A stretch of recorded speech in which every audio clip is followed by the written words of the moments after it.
Agartha exists as the physical etheric city and conceals the opposite poles of the Brotherhood. The Masters of the Moon are the cosmic feminine powers, the spiritual strength, the inner life force. During the Dark Age of the last 26,000 years, the 7 wise bodies from Atlantis, Kumaras, withdrew to Agartha. They formed the negative pole of the inner world and served the progressing outer humanity, serving as a lever. They now have completed their work in the inner world. They knew also that their deliverance was coming at the time of change of polarity, which would bring to an end the cycle of learning for humanity. What have we discovered in our research with numerous of my friends about the inner earth? That is, I have to admit, one of the craziest stories that I have been struggling with over the years. However, there is a consistent body of information and research that possibly a lot of these stories are true. As a physicist, I can only say that the physical reality that we live in is nothing more from a vibrational viewpoint than one of the many radio stations on the dial of a radio receiver, and basically we can tune out of this station and next to the next one, tune out of the next one, and to the third, into the fourth, into the fifth. So is physical reality around us. If we increase the frequencies or decrease them, we can tune out of this reality into another one. So it is quite possible that the hollow earth is an entirely valid story from the viewpoint of physics and science, if we're talking about a reality in a different dimension, dimension-wise or frequency-wise. The inheritance of Atlantis. Many thousands of years went by, entire civilizations grew, and the souls experienced what it is like to be human. The eagle and the Brotherhood of the Snake watched over the evolution process for thousands of years. The initiates were the keepers of knowledge and were bound to pass on knowledge only to the spiritually mature through initiation and ceremonies. Thus, many different brotherhoods emerged with the aim to promote the process of maturing of humanity. The Brotherhood's mission was to watch over knowledge until human beings themselves were able to draw knowledge from their own inner selves. Indeed, knowledge without experience is dangerous. Every human being had to grow to the present day in order to become the foundation of the human God.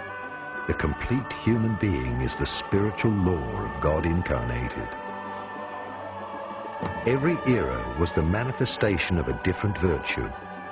In each culture, through the descended avatars, humanity was given a new virtue as a foundation for its human completion. The last avatar, Jesus of Nazareth, manifested unconditional love. The new and last avatar is an avatar group, a group of advanced souls who will all spread the same message on earth, the avatar of synthesis or of ascension. The avatar group introduces the age of Aquarius, in which human beings redefine themselves and recognize that they are one. The Brotherhoods created all world religions under the guidance of the spiritual hierarchy. They promoted all trends arising from humankind itself. They impartially encouraged all 12 black virtues and 12 white virtues, in order to create a playing field of experience for becoming human. For researchers that have been investigating the extraterrestrial presence on our planet, it is very obvious that life did not develop alone and on itself on this planet, but that it was influenced by the presence of hundreds, probably even thousands of extraterrestrial races and visitations over the last, let's say, several 100,000 years. On top of that,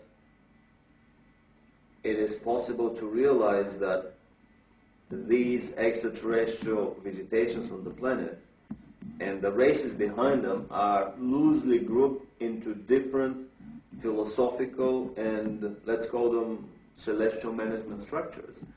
So on our planet, which has the influence of at least several major such management schools, we see the competing influences of these presences, and we see these gentle attempts at arm wrestling over the table of these management hierarchies to introduce their concepts, their viewpoints about the racial development on our planet, about the philosophical, about the political, about the cultural development. Human beings have the option to choose the virtue they want. They are responsible for the games they play in becoming human. The Earth, the physical cosmos, was only created in order to experiment on the physical manifestations of matter. Everyone believes that his intention and point of view are always correct. True goodness and true love are always selfless actions which have no origins anymore and come from the freedom which dwells in the completed human being. Selfless action never arises to suppress the negative pole, nor to embellish or improve it. Selfless action, a positive action, is worth more than 1,000 words on love and on improving the world.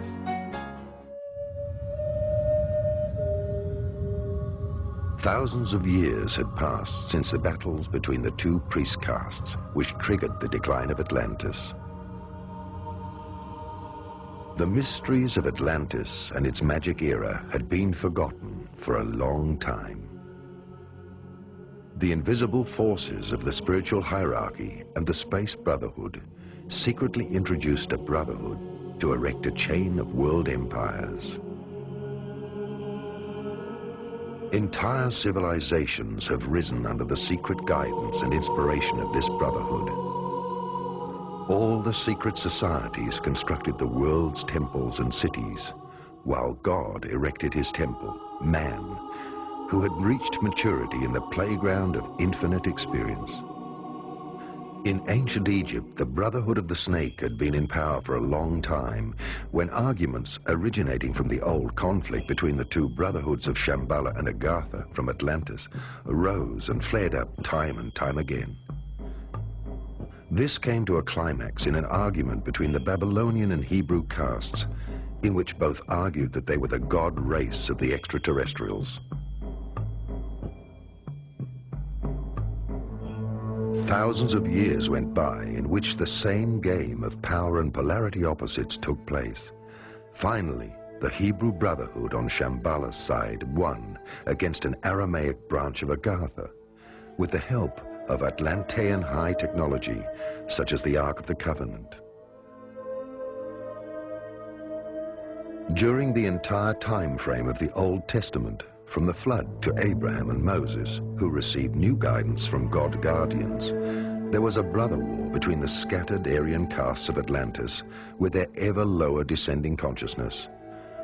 Thousands of years went by, and the Hebrew caste system with its tradition of lodges blossomed and freed itself from the high priest Egyptian power.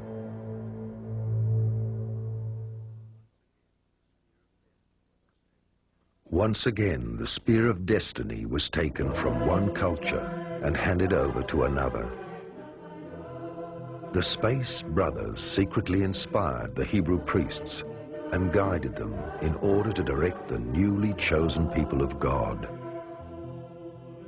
The Hebrew leadership role strengthened, and generations grew up under the influence of the deep mystique of the Hebrew initiation scripts and ceremonies of the rabbis.